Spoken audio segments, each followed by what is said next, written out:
when his father would tell him that, son, I don't understand your ways, Hazrat Shams would answer by telling him that we were not cut off the same cloth.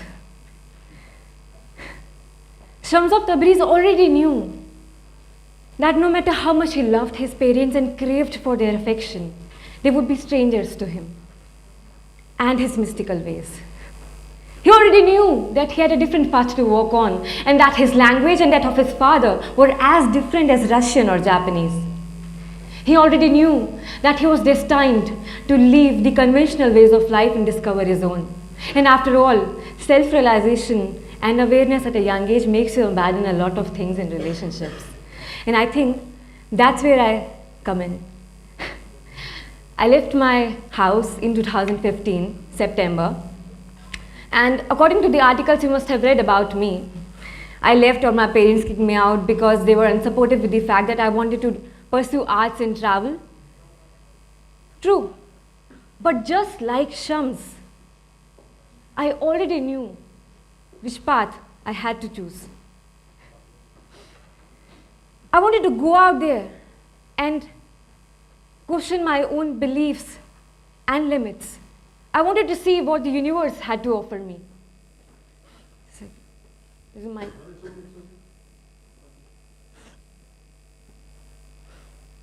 I wanted to go out there and see what the universe had to offer me.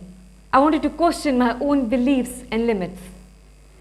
I wanted to experience that idea of home that I lived in my head.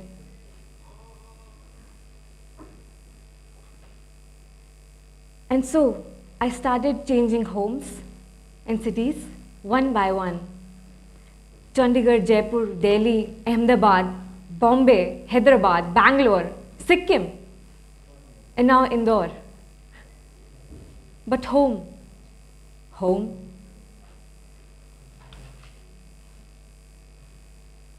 This is where I live right now. A simple place, right? No furniture, no AC, but a nice window and a balcony that's what I need to survive. So this is where I live and meditate. But now, this is where my heart lives. Mira and Eva, my cats. So for me right now, home is not coming back to the place, but coming back to my cats. And that's it. I think that's what I've understood. That I think we find a home in everything that we feel deeply connected and compassionate with.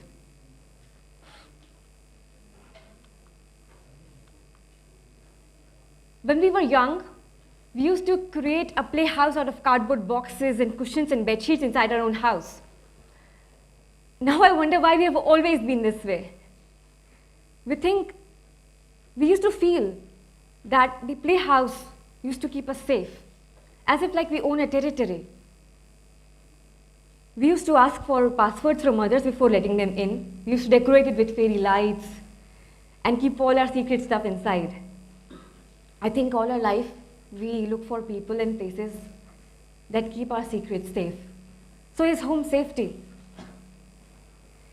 A lot of people DM and mail me with their desire, telling me their desire, that they want to leave home. Surprisingly, they think that is the solution to their every problem. After leaving the concrete structure that I used to stay in, I realized that everybody is going through their own struggle, and no pain is greater or less. So after leaving the concrete structure I was staying in, and traveling across the country meeting thousands of people, only to realize that everybody is going through their own struggles, and no pain is greater or less.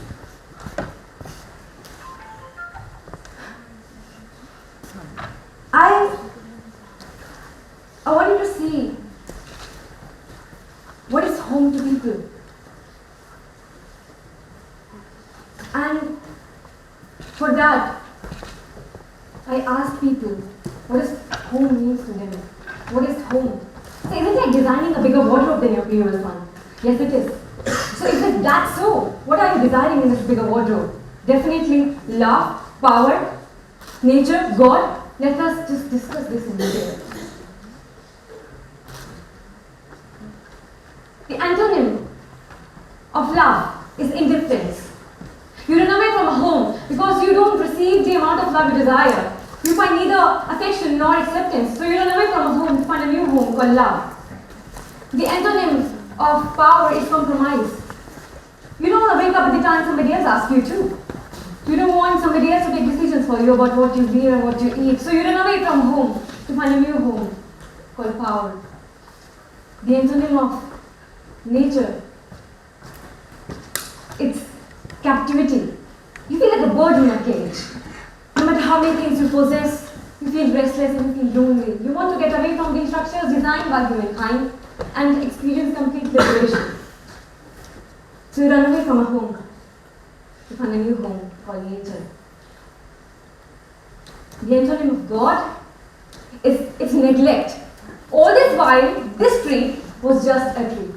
This rock was just a rock, but somebody just painted it green. Orange, so it became a god and responsible for your success and failure. So you run away from a home to find a new home called God. Rule number 4, from the book 40 Rules of Love by Lister Fark. You can study God through everyone and everything in this universe. Because God is not confined to a mosque, synagogue, or church. But if you really want to know where his true abode is, there's only one place to look for him. And it is in the heart of a true lover. Love, power, nature, and God.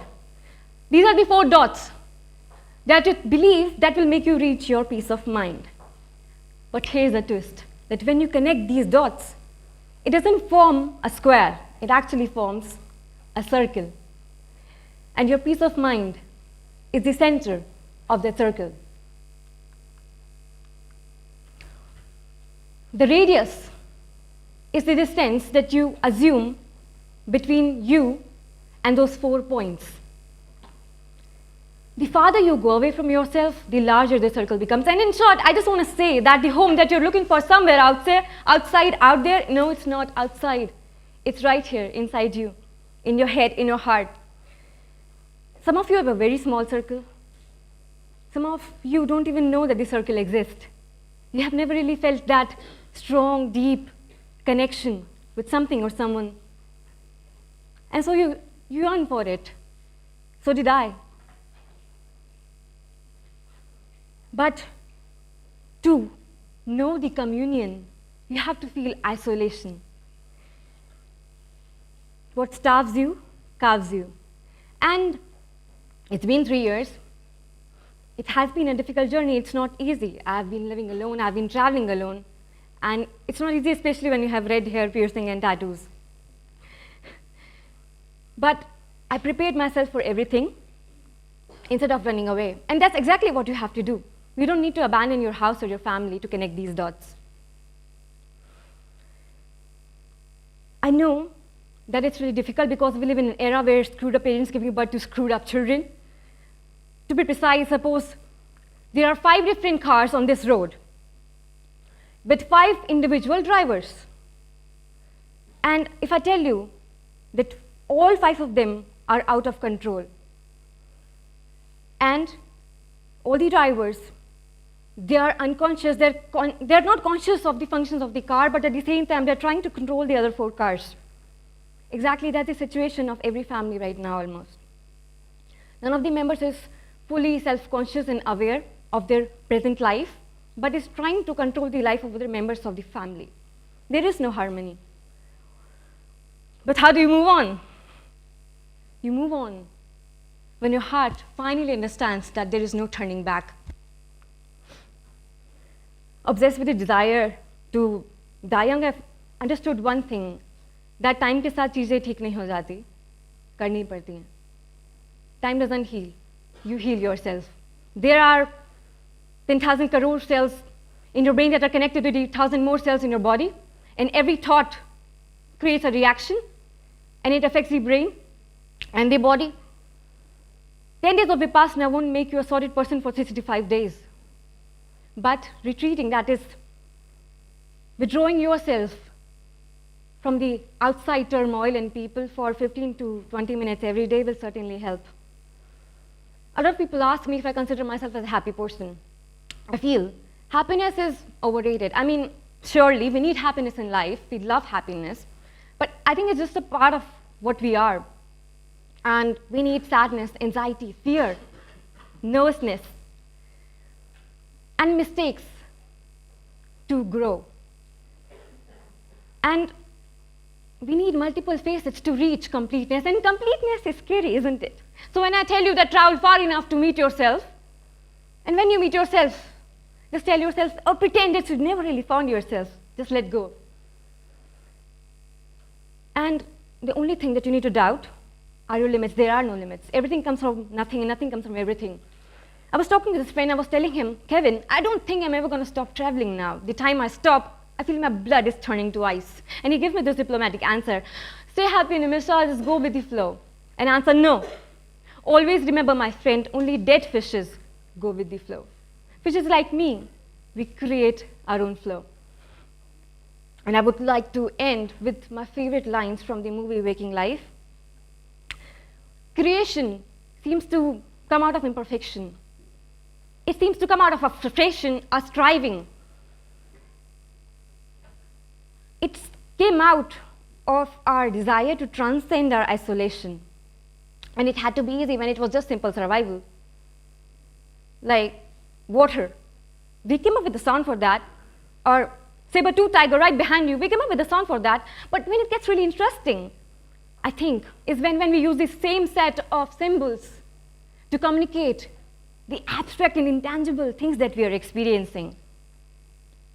I mean, what is like frustration? Or what is anger? What is love? When I say love, the sound comes out from my mouth and it hits the other person's ears and travels through that Byzantine coin rate in their brain and travels to the memories of love or lack of love.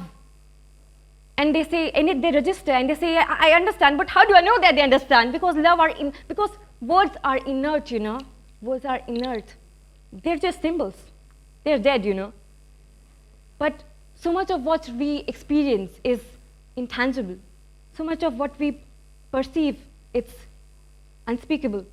It cannot be expressed.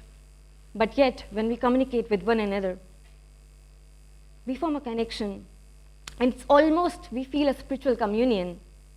And that feeling might be transient, but I think that's what we really live for. I think, yeah, that's what we really live for. Thank you. Yeah.